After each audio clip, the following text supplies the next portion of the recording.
Good morning, my dear students. Okay, today we are going to learn a very beautiful poem by famous poet called William Shakespeare. He is one of the famous poet in the around 15th century. Okay, 15th century. About him, we have a little clarification. Just see page number 44. Okay, page know about the author. Know about the author. Here, William Shakespeare was born on April 23rd, 1564 in Stratford-on-Avon. It's in London. Okay, he was regarded as the foremost dramatist of his time.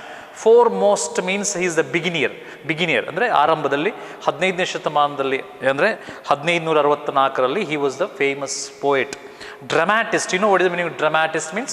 ನಾಟಕಕಾರ. So he has written many plays, ಸುಮಾರು 30 ನಾಟಕಗಳನ್ನು he had written, and also his sonnets.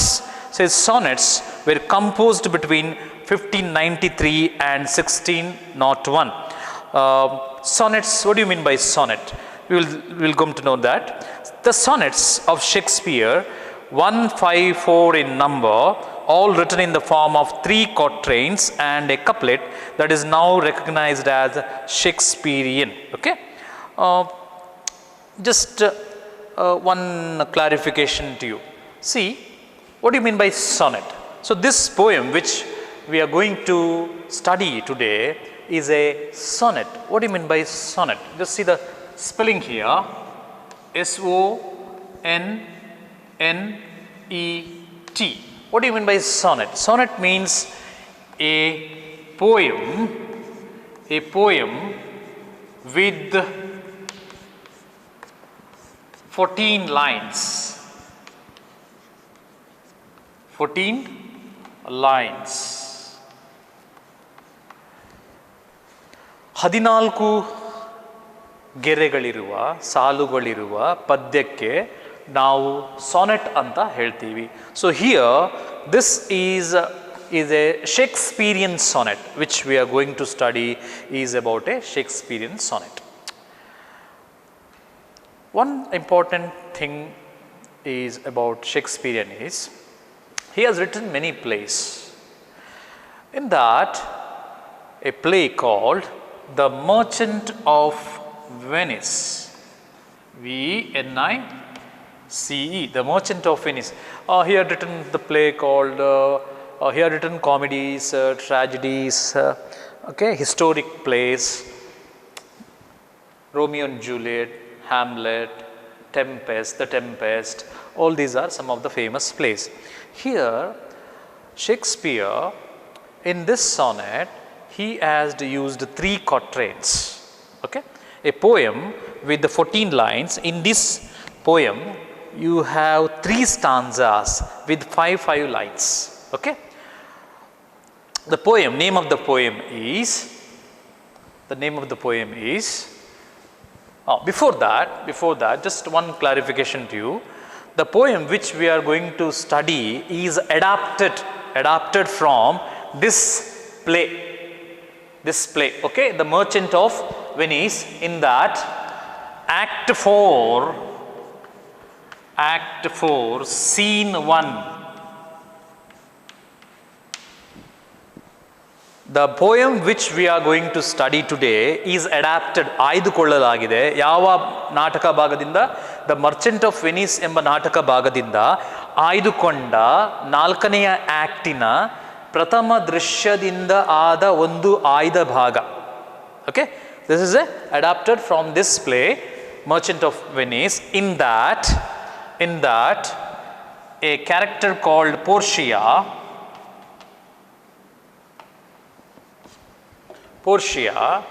ಎಂಬ ಒಬ್ಬಳು character, ಪಾತ್ರಧಾರಿ, ಆಕೆ ಈ ಒಂದು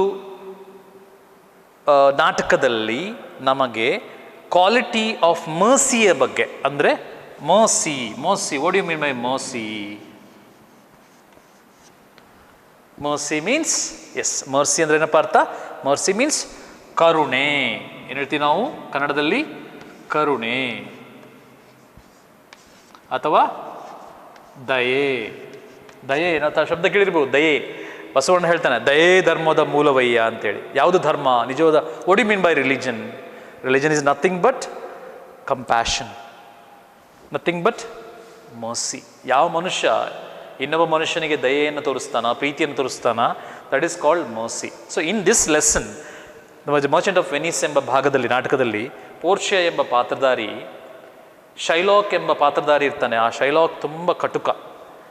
ಅವನಿಂದ Antonio ಎಂಬ ವ್ಯಕ್ತಿಯನ್ನು ಬಚಾವ್ ಮಾಡ್ತಾಳೆ. ಓಕೆ, ಇದು ಒಂದು ಸಣ್ಣ ಭಾಗ. ಅಲ್ಲಿ ಆಕೆ ಈ ಒಂದು ಮರ್ಸಿ ಬಗ್ಗೆ ಮಾತಾಡ್ತಾಳೆ. ಅದಕ್ಕೆ ಈ ಪೋಯಮ್ ಇನ್ನೊಂದು ಹೇಳ್ತಾರೆ, ದಿಸ್ ಈಸ್ ಎ ಮೊನೋಲಾಗ್. ಮೊನೋಲಾಗ್ ಏನು ಮೊನೋಲಾಗ್ ಅಂದರೆ? ಮೊನೋಲಾಗ್ ಅಂತ ಹೇಳಿದ್ರೆ ಒಬ್ಬನೇ ಮಾತಾಡೋದು, ಏಕಪಾತ್ರ ಅಭಿನಯ ಅಂತ ಹೇಳ್ತಾವಲ್ಲ, ಇಲ್ಲಿ ಹಾಗೆ ಒಬ್ಬನೇ speaker, one speaker is called monologue. ಅಥವಾ ನಾನು ಇನ್ನೊಬ್ಬ ಜೊತೆ ಮಾತನಾಡಿದರೆ, ರಾಮ ಅಥವಾ ರವಿ ಜೊತೆ ಮಾತಾಡಿದರೆ it's a dialogue, it's a dialogue. So here this poem is a ಮೊನೋಲಾಗ್.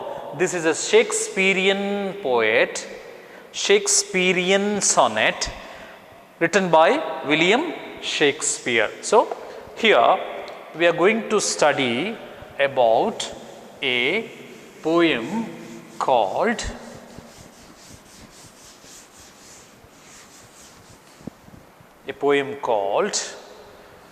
the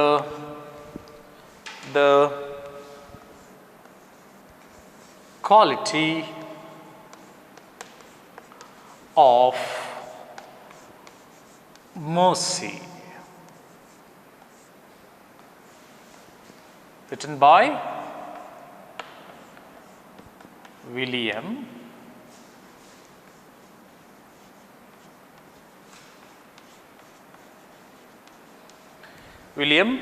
Shakespeare. William Shakespeare. Okay, listen here. What do you mean by mercy? ನಾನು ನಿಮಗೆ ಆಗಲೇ ಕೇಳಿದೆ.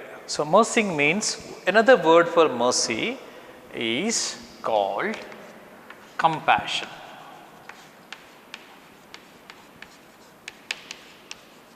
It's called compassion. ದಯೆ. ಈಗ ನಾವು ಗಮನಿಸಿ, ಪ್ರಕೃತಿ, you have sun gives us shining ray, sun gives ray. ಸೂರ್ಯ ಶಾಖವನ್ನು ಕೊಡ್ತಾನೆ, ಚಂದ್ರ ತಂಪನ್ನು ಕೊಡ್ತಾನೆ, ನದಿಗಳು ನೀರನ್ನು ಕೊಡ್ತವೆ, ಪ್ರಕೃತಿ ಅಥವಾ ಗಿಡ ಮರಗಳು ಹಣ್ಣು ಹೂವು ಎಲ್ಲ ಕೊಡ್ತವೆ. ಆದರೆ ಮನುಷ್ಯ, he is A selfish man, he is A selfish, ಭಾಳ ಸ್ವಾರ್ಥಿಯವನು. ಹಾಗಿರ್ಬೇಕಾದ್ರೆ ಈ ಒಂದು in this poem the quality of mercy, William Shakespeare is highlighting the quality that is mercy, that is compassion. Okay, we will just go to the poem. It's a very beautiful poem, the poem with the 14 lines. Okay, page number 41. Another important thing ನೀವು ನೆನಪಿಟ್ಕೋಬೇಕು, this is there for the memorization. ಅಂದರೆ ಕಂಠಪಾಠ. ಈ ಚರಣವನ್ನು ಇದರಲ್ಲಿ ನೋಡಿ, 3 ಚರಣಗಳಿವೆ. We call that ಸ್ಟಾನ್ಸಾ. ಕವನದಲ್ಲಿ ನಾವು ಸ್ಟಾನ್ಸಾ ಅಂತ ಹೇಳ್ತೇವೆ, ಪ್ರೋಸಲ್ಲಿ paragraph ಅಂತ ಹೇಳ್ತೇವೆ. ಇಲ್ಲಿ ನಿಮಗೆ 3 ಸ್ಟಾನ್ಸಾ ಇದೆ. ತಾವು ಅದನ್ನು ಕಲಿಬೇಕಾಗುತ್ತೆ, ಬಾಯ್ಪಾಠ ಮಾಡಬೇಕಾಗುತ್ತೆ, ಕಂಠಪಾಠ ಮಾಡಬೇಕಾಗುತ್ತೆ. 4 ಅಂಕಗಳು ಪರೀಕ್ಷಾ ದೃಷ್ಟಿಯಲ್ಲಿ ನಾನು ನಿಮಗೆ ಹೇಳ್ತಾ ಇದ್ದೇನೆ. ಸೊ ಹಾಗಾದರೆ quality of mercy written by William Shakespeare. I am going to read for you. Just what you have to do is, ನೀವು ಟೆಕ್ಸ್ಟನ್ನು ಸರಿಯಾಗಿ ಗಮನಿಸಬೇಕು. The quality of mercy is not strained, it droppeth as the gentle rain from heaven upon the place beneath. It is a twice blessed. It blesses him that gives and him that takes. This is the mightiest, in the mightiest it becomes. The throned monarch, better than his crown, his scepter shows the force of temporal power, the attribute and evident majesty wherein doth sit dread and fear of kings. But mercy is above this sceptred sway. It is enthroned in the heart of the kings. It is an attribute to God himself, and earthly power doth then show like gods when mercy seasons justice. Okay? When mercy seasons justice. So, I said in the beginning, this poem you have got 3 quatrains, 3 ಚರಣಗಳಿವೆ. ಪ್ರತಿಯೊಂದು ಚರಣ ಒಂದು ಫೀಲಿಂಗನ್ನು ಹೇಳುತ್ತೆ. ಆ ಒಂದಕ್ಕೊಂದು ಚರಣದ ಸಂಬಂಧಗಳಿವೆ. ಹಾಗಾಗಿ ಸರಿ ನಿಧಾನವಾಗಿ ನಾನೀಗ ಪೋಯಮನ್ನು ಮಾತಾಡ್ತಾ ಹೋಗ್ತಾ ಇದ್ದೇನೆ. ಜಸ್ಟ್ ಸ್ಟಾನ್ಸಾ ಬೈ ಸ್ಟಾನ್ಸಾ ನಾವು ಎಕ್ಸ್ಪ್ಲೈನ್ ಮಾಡ್ಕೊಳ್ಳಿಕ್ಕೆ ಟ್ರೈ ಮಾಡೋಣ. ಏನಿದು ಪ್ರಥಮ ಲೈನ್ ಏನು ಹೇಳುತ್ತೆ? The quality of mercy is not strained. What you mean by strained? The quality of mercy, what you mean by quality? What you mean by quality? ಏನು quality ಅಂದರೆ? ಗುಣಗಳು ಅಲ್ಲ, ಒಳ್ಳೆಯ ಗುಣಗಳು. So that is quality means ಗುಣ. What is the opposite of quality? That is quantity. Quantity. Quality opposite? Quantity. Quality means guna, quantity means pramana. 1 kilo of rice, half kilo of onion. This is quantity, pramana. Okay? So here, the quality of mercy is not strained. What do you mean by strained? Strained means forced.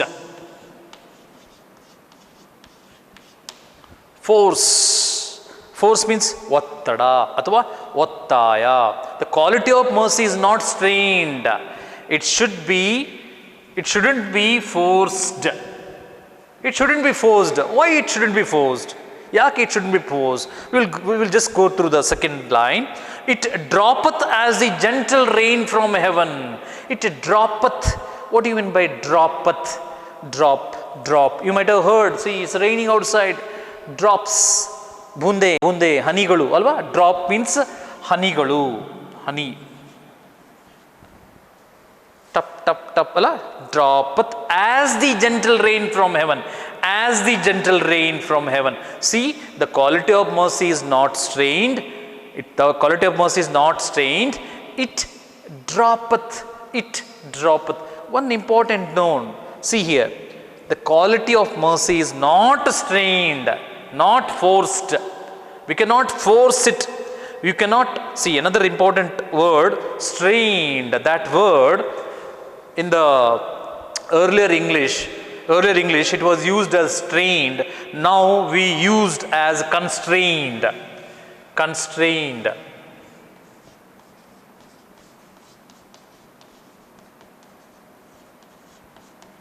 ಹಿಂದಿನ English ಅಂದರೆ 15ನೇ ಶತಮಾನದಲ್ಲಿ ಆರ್ಕೇಕ್ English ಅಂತ ನಾವು use ಮಾಡ್ತೀವಿ. ಆರ್ಕೇಕ್ ಲ್ಯಾಂಗ್ವೇಜ್ಗಳನ್ನು use ಮಾಡಿದೆವು. ಅನೇಕ ಇನ್ನೊಂದು ವಿಶೇಷವಾದ ಒಂದು ಗಮನ ಏನಪ್ಪ ಕೊಡಬೇಕು ವಿಲಿಯಂ ಶೇಕ್ಸ್ಪಿಯರ್ನ ಬಗ್ಗೆ ಅಂತ ಹೇಳಿದ್ರೆ, ಸುಮಾರು ಶಬ್ದಗಳನ್ನು, ಅನೇಕ ಹೊಸ ಶಬ್ದಗಳನ್ನು ಆತ ನಮ್ಮ ಇಂಗ್ಲಿಷ್ ಸಾಹಿತ್ಯಕ್ಕೆ ಕೊಟ್ಟಿದ್ದಾನೆ. ಆ ಇಂಗ್ಲಿಷ್ ಸಾಹಿತ್ಯಕ್ಕೆ ಕೊಟ್ಟಂತಹ ಕೆಲವು ಲೀಸ್ಟ್ಗಳನ್ನು ಇಲ್ಲಿ ನಮಗೆ ಕೊಟ್ಟಿದ್ದಾರೆ ನೋಡಿ. ಉದಾಹರಣೆಗೆ 2ನೆಯ ಪ್ಯಾರಾಗ್ರಾಫಲ್ಲಿ 44 ಪೇಜಲ್ಲಿ birth place, blood sucking, courtship, dew drop, down stairs, radiance, school boy, still born, watch dog, ಈ ಥರ ಅನೇಕ ಶಬ್ದಗಳನ್ನು, ಹೊಸ ಶಬ್ದಗಳನ್ನು ಈ ಡ್ರಾಮಾದ ಮೂಲಕ, ನಾಟಕದ ಮೂಲಕ ನಮ್ಮ ಇಂಗ್ಲೀಷ್ ಸಾಹಿತ್ಯಕ್ಕೆ ಕೊಟ್ಟಿದ್ದಾನೆ. ಕೇಂಬ್ರಿಡ್ಜ್ ನಾವು ಡಿಕ್ಷನರಿ ನೋಡಿದ್ರೆ ಹೊಸ ಶಬ್ದಗಳು ಈ ಒಂದು ಕಾಲದಲ್ಲಿ ಆಗಿರುವಂಥದ್ದು. ಅದಕ್ಕೆ ನಾವು ಫೋರ್ಮೋಸ್ಟ್ ಡ್ರಾಮಟಿಸ್ಟ್ ಅಂತ ಹೇಳಿದೆವು. ಫೋರ್ಮೋಸ್ಟ್ ಡ್ರಾಮಟಿಸ್ಟ್ ಅಂದರೆ ಈಸ್ ಎ ಬಿಗಿನರ್. ಆ ಕಾಲಕ್ಕೆ 15ನೇ ಶತಮಾನದಲ್ಲಿ ವಿಲಿಯಂ ವರ್ಡ್ಸ್ವರ್ತ್ ಈ ಕಡೆ ಕವನ ಸಾಹಿತ್ಯಗಳಲ್ಲಿ ಸ್ವಲ್ಪ ಪ್ರಸಿದ್ಧ ಅಂತಾಗಿದೆ. ಇಲ್ಲಿ ಸ್ವಲ್ಪ ಡ್ರಾಮಾದಲ್ಲಿ ಅತಿ ಹೆಚ್ಚು ಹೆಸರಿರುವಂಥ ಆರಂಭಕಾರ ಅಂತ ನಾವು ಹೇಳ್ಬೋದು, ಪುರುಷ. ಸೊ ಇಲ್ಲಿ ಕನ್ಸ್ಟ್ರೈನ್ಡ್ ಎಂಬ ಶಬ್ದ ಇತ್ತೀಚಿನ ಕಾಲದಲ್ಲಿ ಯೂಸ್ ಮಾಡ್ತೇವೆ. ಹಿಂದಿನ ಕಾಲದಲ್ಲಿ ಸ್ಟ್ರೈನ್ಡ್ ಅಂತ ಶಬ್ದವನ್ನು ಯೂಸ್ ಮಾಡ್ತಾ ಇದ್ರು. It droppeth as the gentle rain from heaven. It droppeth as the gentle rain. What you mean by gentle rain? Rain, you know rain, male alla. It gentle means slowly. As the gentle rain. There is a see, another important note you have to observe here. It is as the gentle rain. As gentle gentle as. It is a figure of speech. ಅಲಂಕಾರಗಳು ನೀವು ಕನ್ನಡದಲ್ಲಿ ಕೇಳಿರ್ಬೋದು. ಅಲಂಕಾರಗಳು, ರೂಪಕಲಂಕಾರ ಅಂತ ಹೇಳ್ತಿರಲ್ಲ, ಹಾಗೆಯೇ ಇಲ್ಲಿ ಇಂಗ್ಲೀಷ್ನಲ್ಲಿ we call as ಅಂತ ಬಂದರೆ, like ಅಂತ ಬಂದರೆ we say this is simile. SIMILE. What is the spelling of smile? SMILE. ಆ ಸ್ಮೈಲ್ ಸ್ಪೆಲ್ಲಿಂಗ್ನ ನಡುವೆ ಎಸ್ ಮತ್ತು ಎಂನ ನಡುವೆ ಐ ಹಾಕಿದರೆ ನೆನ್ಪಿಟ್ಕೊಳ್ಳಿಕ್ಕೆ ಹೇಳ್ತಾ ಇದ್ದೀನಿ, ಇದು ಅಲಂಕಾರ, ಇದು ಅಲಂಕಾರ. ಇದಕ್ಕೆ ನಾವು ಫಿಗರ್ ಆಫ್ ಸ್ಪೀಚ್ ಅಂತ ಹೇಳ್ತೀವಿ ಇಂಗ್ಲೀಷಲ್ಲಿ. So second line, it droppeth ನೋಡಿ, it's archaic English, I said old English. ಸರಳವಾಗಿ ಇಟ್ ಡ್ರಾಪ್ಸ್ ಅಂತ ಹೇಳ್ತೀವಿ ನಾವು. Droppeth as the gentle rain from heaven. Heaven, what you mean by heaven? Heaven means ಸ್ವರ್ಗ ಅಲ್ವಾ? Heaven. What is opposite of heaven? Hell. Hell, HELL, not HILL. HILL means ಗುಡ್ಡ, hell means ನರಕ. So it droppeth as the gentle rain from, gentle rain, slow ಟಪ್ ಟಪ್ ಟಪ್ ನಿಧಾನವಾಗಿ ಬರುವಂಥದ್ದು. Upon the place beneath. Upon the place, upon means ಊಪರ್ ಸೆ, ಮೇಲಿಂದ ಆಕಾಶದಿಂದ, ಬಿನೀತ್ ಅಂದರೆ ಕೆಳಗೆ ಭೂಮಿಗೆ. Upon the place beneath, it is twice blessed. It is twice blessed. Okay, see here, the poet William Shakespeare is comparing, ಹೋಲಿಸ್ತಾ ಇದ್ದಾನೆ. ಯಾರ ಜೊತೆಗೆ ಹೋಲಿಸ್ತಾ ಇದ್ದಾನೆ? is comparing the mercy to rain. is comparing mercy to rain. ಯಾಕೆ compare ಮಾಡ್ತಾ ಇದ್ದಾನೆ? as gentle as rain ಅಂತೇಳಿ. ಈಗ ಮಳೆಗಾಲ ಅಲ್ಲ, ನೀನಪ್ಪ ಥರ್ಡ್ ಬೆಂಚ್ನವನು, ಎಂತ ಹೆಸರು ನಿಂದು? ಓ ರಮೇಶ್. ಜಸ್ಟ್ ಟೆಲ್ ಮೀ ಒಂದು ಕೆಲಸ ಮಾಡ್ತೀಯಾ? ತಗೋ ಈ ಮೊಬೈಲ್ ಫೋನ್ ತಗೊಂಡು ಒಂದು ಏನು ಮಾಡು ಗೊತ್ತಾ, ಇದೀಗ ನಮ್ಮ ಈ ಪ್ರದೇಶ ಅಲ್ಲ, ನೀನೊಂದು ಕೆಲಸ ಮಾಡು. ಈಗ ಎಷ್ಟಾಯ್ತು ಗಂಟೆ? 1 ಗಂಟೆ ಆಯ್ತಲ್ಲ. ನಾನು ಕೆಲಸ ಮಾಡು, ಈಗ ನೀನು ಫೋನ್ ಮಾಡಬೇಕು. ಯಾರಿಗೆ ಫೋನ್ ಮಾಡಬೇಕು? ನೀನೀಗ ವರುಣದೇವನಿಗೆ ಫೋನ್ ಮಾಡಬೇಕು.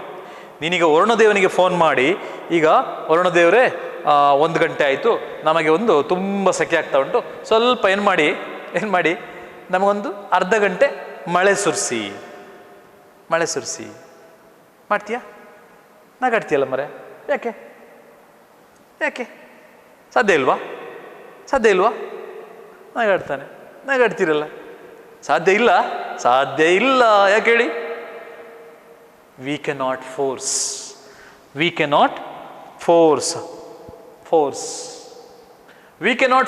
the rain. ನಾವು ಫೋನ್ ಮಾಡಿದ ತಕ್ಷಣ ಮಳೆ ಬರಲ್ಲ. ಅಂದರೆ ನಾನು ಆಗಲೇ ಹೇಳಿದೆ, I told you that the poet William Shakespeare is comparing rain to mercy. mercy ಹೇಗೆ ಅಂದರೆ, ಕರುಣೆ ಎಂಬುದು, ದಯೆ ಎಂಬುದು ಸ್ಪಾಂಟೇನಿಯಸ್ಲಿ ಬರಬೇಕು, ಯಾವುದೇ ಫೋರ್ಸ್ ಇಲ್ಲದೆ ಬರಬೇಕು. ಹೇಗೆ ಮಳೆ ತಾನಾಗಿ ಬರುತ್ತೋ, ಬಂದು ಇಳೆಗೆ ತಂಪನ್ನು ಎರೆಯುತ್ತೋ, ಅದರಿಂದ ನಾವು ಬೆಳೆಯನ್ನು ಪಡಿತೇವೋ, ನಾವು ಆಹಾರವನ್ನು ಪಡ್ಕೊಳ್ತೇವೋ, ಯಾವುದೇ ರೀತಿಯ ಒತ್ತಡ ಇಲ್ಲದೆ ಮಳೆ ಬರ್ತಾ ಇದೆ. ಹಾಗಾಗಿ ಕರುಣೆ ಎಂಬುದು ಕೂಡ ತೋರಿಸುವವನು ಬಹಳ ಒತ್ತಾಯ ಇಲ್ಲದೆ ತೋರಿಸ್ಬೇಕು. ಈಗ ಅಂದ್ಕೊಳ್ಳಿ, ನೀವು ದಾರಿಲಿ ಹೋಗ್ತಾ ಇರಬೇಕಾದ್ರೆ ಅಲ್ಲಿ ಒಂದು ಸಣ್ಣ ಮಗು ಅಥವಾ ಯಾರೋ ಒಬ್ಬ ಕಾಲು ಮುರ್ಕೊಂಡು ಕೂತಿದ್ದಾನೆ, ಭಿಕ್ಷೆ ಬಿಡ್ತಾ ಇದ್ದಾನೆ, ನಿಮಗೆ ಕೇಳ್ತಾ ಇದ್ದಾನೆ, ಅಮ್ಮ ತಾಯಿ ಏನಾದರೂ ಕೊಡಿ ಅಂತ ಹೇಳ್ತಾ ಇದ್ದಾನೆ. ನೀವು ಆ ಟೈಮಿಗೆ ಸೀದಾ ಹೋಗ್ತೀರಿ. ನಿಮಗೆ ಮನಸ್ಸೇ ಬರಲ್ಲ, ಅವ್ನು ಕರಿತಾ ಇದ್ದಾನೆ ಕೊಡಿ ಅಂತೇಳಿ, ಏನಾದರೂ ಭಿಕ್ಷೆ ಕೊಡಿ ಅಂತೇಳಿ. You don't give anything, you just go without listening his words. You got my point? You getting my point? Or one more example, just think you're crossing the road. That time you see one old person with a small kid trying to cross the road, but he couldn't. That time, you young man, he was crossing the road, automatically you see a old man and a kid trying to cross. He's going further, coming back, going further. Hesitation, fear. Hage ನೀವೇನು ಮಾಡ್ತೀರಿ? Do you go without overlooking him? ಅವ್ನು ನೋಡದೆ ಸೀದಾ ಹೋಗ್ಬಿಡ್ತೀರಾ? ನೀವು? Will you cross? No. What you do? You go there, you hold their hand and you will try to cross the road. That is called compassion. That is called helping the poor, needy. That is called daye. So you getting my point?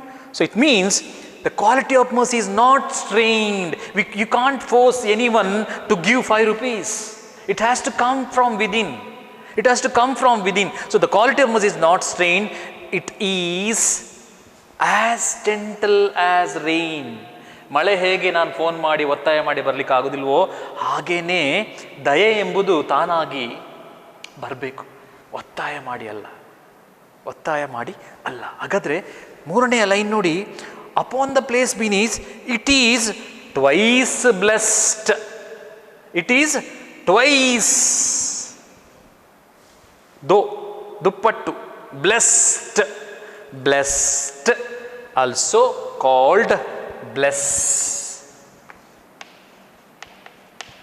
Bless ಆಶೀರ್ವಾದ, blessed ಶಬ್ದವನ್ನು bless ಅಂತ ನಾವು blessed ಹಳೆಯ English ನಾನು ಹೇಳಿದೆ, blessed dropped. Okay, bless ವರ. It is twice blessed, double ಧಮಾಕ. ದಸರಾದು ಡಬಲ್ ಧಮಾಕ. It is twice blessed. What you mean by twice blessed? Okay, what you mean by twice blessed? See there, the poet has used the word it. It means what? It means nothing but mercy.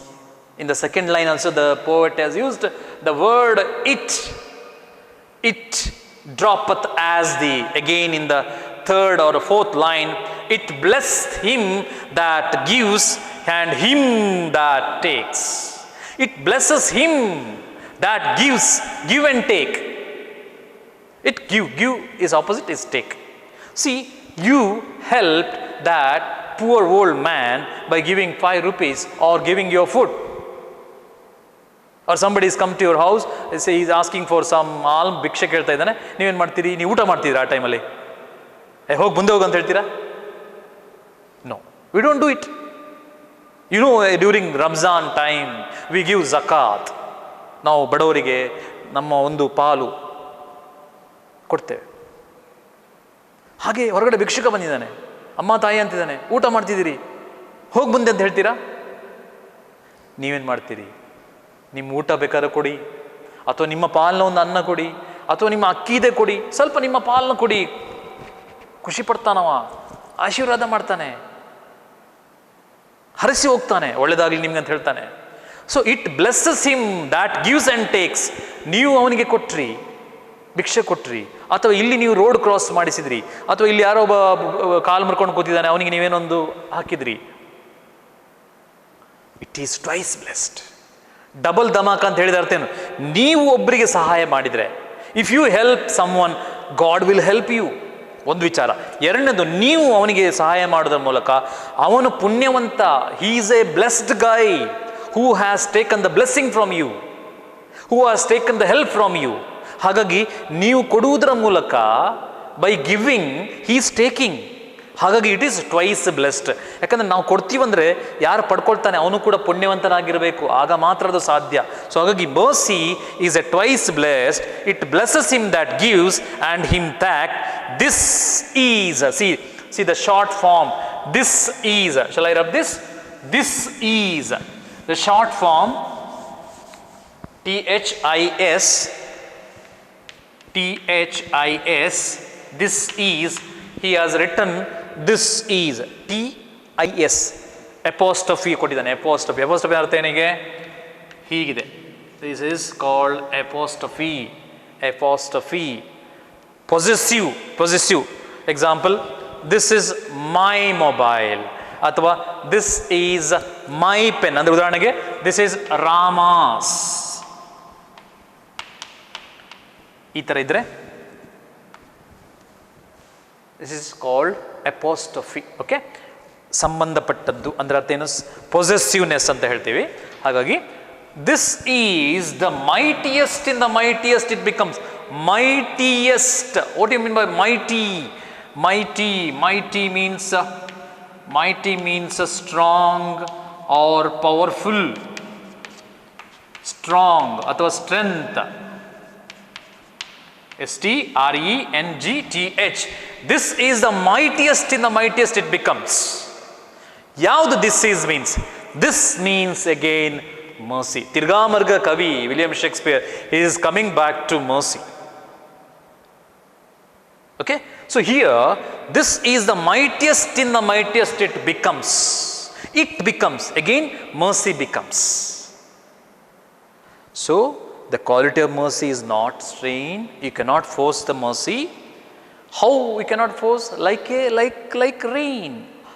Like how gentle, as gentle the rain is, likewise mercy is.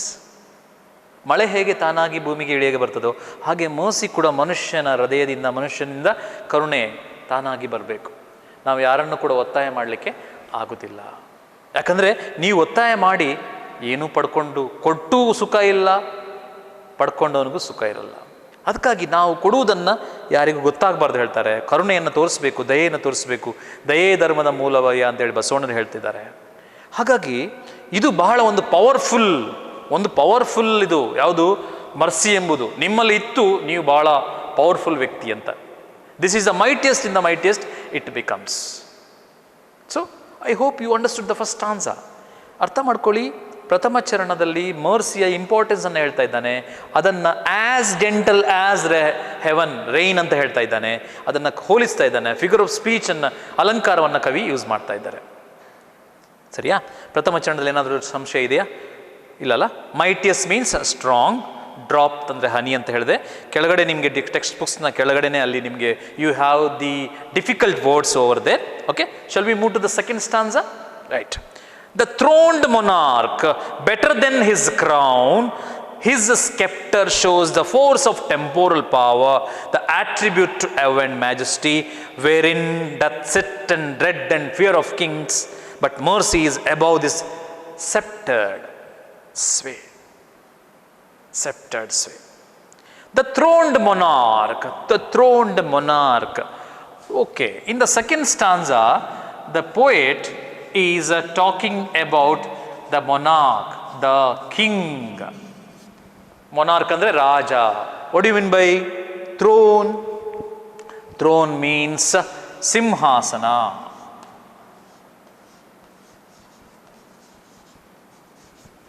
Raja kutkoltanalla, that is called simhasana.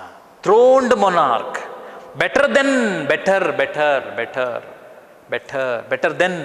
comparative degree. His crown, kirita, crown means ಕಿರೀಟ. ರಾಜ ಅಂದಮೇಲೆ ರಾಜನಿಗೆ ಒಂದು ದೊಡ್ಡ ಸಿಂಹಾಸನ ಇರುತ್ತೆ, and he will be having crown. Okay, see here, the throned monarch better than his crown. In this stanza, William Shakespeare is talking about king. In the first stanza, he was talking about the quality of mercy. Here, his scepter shows the force of temporal power. His scepter. What do you mean by scepter? You might have seen in the serials or Mahabharata, Ramayana, the king will be sitting on the throne and he will be having one crown, and he is holding big stick like this. I think you can see the pen here. See this pen, assume this as that scepter. You can see here some shining. Can you see here shining? Something like this. He will be holding a stick. We call that Rajadanda. We call that scepter means Rajadanda. Danda, see, Raja is holding a Rajadanda. Dandam Dashagudam, you say na? So Danda means giving punishment. So his scepter shows the force of temporal power. Temporal means worldly power. Power means again Shakti. Power means again Adhikara. So king is having a simhasana, is having a crown, kirita, and also he is having scepter, which is a symbol of power, strength, worldly power. Laukika Shakti anta, worldly power, temporal power. Temporal means worldly power. The attribute means it's a quality. Attribute to awe and majesty. Awe and majesty. Awe, A-W-E. And majesty. Majesty means again a king. ರಾಜನ ರಾಜದಂಡವನ್ನು ನೋಡಿ ಜನರಿಗೆ ಭೀತಿ ಆಗುತ್ತೆ, ಭಯ ಆಗುತ್ತೆ. They get afraid by seeing that sceptre which is a power of strength which also a people the king use to give punishment. ರಾಜ ಏನು ಮಾಡ್ತಾನೆ? ಪನಿಷ್ಮೆಂಟನ್ನು ಕೊಡ್ತಾನೆ. ಯಾರು ತಪ್ಪು ಮಾಡಿದರೆ he gives a punishment. So the third line, the attribute means is a quality. So down they see it's a decorated rod carried by a king or a queen as a symbol of power. It's a decorated rod. ಚಿನ್ನದಿಂದ ಅಥವಾ ಅದರದ್ದು ಬೆಳ್ಳಿಯಿಂದ ಅಥವಾ ಒಂದು ಚಂದವಾಗಿ ಕೆತ್ತನೆ ಮಾಡಲ್ಪಟ್ಟ decorated ಸುಂದರವಾದ ಒಂದು ರಾಡ್ ಕಿಂಗಿಗೆ ಇಟ್ಕೊಂಡಿರ್ತಾನೆ. Symbol of power. Next, wherein doth sit doth, it's again it means does. I told you it's a old English. Doth means does. Wherein does sit the dread and fear of kings.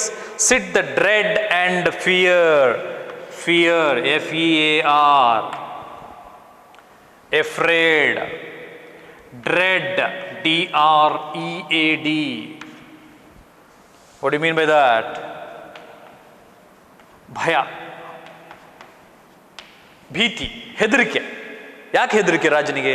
ರಾಜನಿಗೆ ಹೆದರಿಕೆ ಜನರಿಗೆ ಅಥವಾ ಯಾರು ತಪ್ಪು ಮಾಡಿದ್ದಾರೆ ಅವರಿಗೆ. So wherein doth sit the dread and fear of kings ಬೇರೆ ರಾಜರಿಗೆ ಈ ರಾಜನ ಕೈಲಿರುವ ರಾಜದಂಡವನ್ನು ನೋಡುವುದರ ಮೂಲಕ, by seeing that sceptre they get afraid. ಏನೋ ತಪ್ಪು ಮಾಡಿದ್ದಾರೆ, ಏನೋ ಈ ರಾಜನ ಮೇಲೆ ಬೇರೆ ರಾಜರುಗಳು ಸೇರಿಕೊಂಡು ಒಂದು ಸಣ್ಣ ಕುತಂತ್ರ ಮಾಡಿದ್ದಾರೆ, ಈ ರಾಜನಿಗೆ ಹೇಗಾದರೂ ಮಾಡಿ ಸೋಲಿಸಬೇಕು ಅಂತ. ಅದು ರಾಜನಿಗೆ ಗೊತ್ತಾಯ್ತು. ಆಗೇನು ಮಾಡ್ತಾನೆ? ಅವನಿವರಿಗೆ ಪನಿಷ್ಮೆಂಟ್ ಕೊಡ್ತಾನೆ. ಆಗ ಅಲ್ಲಿ ಎದುರುಗಡೆ ಇರುವಂತಹ ತಪ್ಪು ಮಾಡಿದವರಿಗೆ ಭಯ ಆಗ್ತಾ ಉಂಟು. ಏನಪ್ಪ ಈಗ ರಾಜ ಮಾಡ್ತಾನೆ, ಏನು ಪನಿಷ್ಮೆಂಟ್ ಕೊಡ್ತಾನೆ? ನಮಗೆ ಗಿಲೆಟಿನ್ ಮಾಡ್ತಾನ, ಏನೋ ನೇಣು ಹಾಕ್ಸ್ತಾನ, ಅಥವಾ ಕುತ್ತಿಗೆ ಕೊಯ್ತಾನ, ಏನು ಮಾಡ್ತಾನೆ, ಅಥವಾ ಜೈಲಲ್ಲಿ ಹಾಕ್ತಾನ, ಗೊತ್ತಿಲ್ಲ. ಅವರಿಗೊಂದು ರೀತಿ ಮನಸ್ಸಲ್ಲಿ ಭಯ ಇದೆ. ವೇರಿನ್ ಡಸ್ ಸಿಟ್, ಭಯ ಕೂತಿದೆ ಮನಸ್ಸಲ್ಲಿ. ಫಿಯರ್ ಆಫ್ ಕಿಂಗ್ಸ್, ರಾಜನ ಬಗ್ಗೆ ಭಯ ಕೂತಿದೆ. ಬಟ್ ಆದರೆ ಮರ್ಸಿ ಈಸ್ ಅಬೌವ್ ಮೇಲೆ. ಯಾವುದರ ಮೇಲೆ? ರಾಜನ ಮೇಲೆ, ರಾಜದಂಡದ ಮೇಲೆ, ಯಾವುದರ ಮೇಲೆ? ಪನಿಷ್ಮೆಂಟ್ನ ಮೇಲೆ. But mercy is above this sceptered sway means control ಅಂದರೆ ಹಿಡಿತ. ಈಗ ಏನಾಗಿದೆ, ರಾಜರುಗಳು ತಪ್ಪು ಮಾಡಿದ್ದಾರೆ, they have done some mistake, they were against the king, they wanted to defeat the king, wanted to become the kingdom. ಆ ಕಿಂಗ್ಡಮನ್ನು ಎಕ್ವೈರ್ ಮಾಡ್ಕೋಬೇಕು, ದೊಡ್ಡ ರಾಜ ಆಗಬೇಕು, ಮೊನಾರ್ಕ್ ಆಗಬೇಕಂತ ಕನಸ್ಕೊಂಡಿದ್ರು, ಬಿದ್ದುಬಿಟ್ರು. ಈಗ ಪನಿಷ್ಮೆಂಟ್ ಕೊಡ್ತಾನೆ. ಆ ಭಯ ಮನಸ್ಸಲ್ಲಿ ಕೂತಿದೆ. ವೇರಿನ್ ಡತ್ ಸಿಟ್ ಡೆಡ್ and fear of kings but mercy is above the sceptered sway. Sway means control. ಯಾರು ಕಂಟ್ರೋಲ್ ಮಾಡ್ಬೋದು? Only the mercy can control. So in the first stanza I was talking about mercy, he is talking about the quality of mercy, and here he is talking about the king's power. He was talking about the punishment, he was talking about the control, he was talking about the fear, what the king can do, the fear, afraid. So you can just see the two stanzas where the poet is highlighting two different issues. Here in the first stanza, the God is the poet is talking about the quality of mercy. It is a divine quality. It is a divine quality. Divine, D-I-V-I-N-E. It is a divine quality. ದೈವೀಯ ಗುಣಗಳು ಅನ್ನ ಇರಬೇಕು ಅಂತ ಹೇಳ್ತಿದ್ದಾರೆ. ಎರಡನೇದರಲ್ಲಿ the poet is talking about temporal power,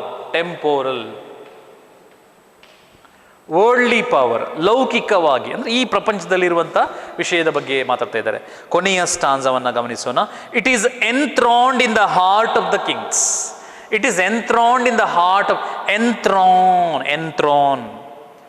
ಹೃದಯದಲ್ಲಿ ಆವರಿಸಿಕೊಳ್ಳಿ. Enthroned in the heart of the kings. ರಾಜನ ಹೃದಯದಲ್ಲಿ ಆವರಿಸಿರಬೇಕು. ಏನು ಆವರಿಸಿರಬೇಕು? It is again mercy. You know, the king is going to give a punishment to those kings who had done the mistake, committed the mistake.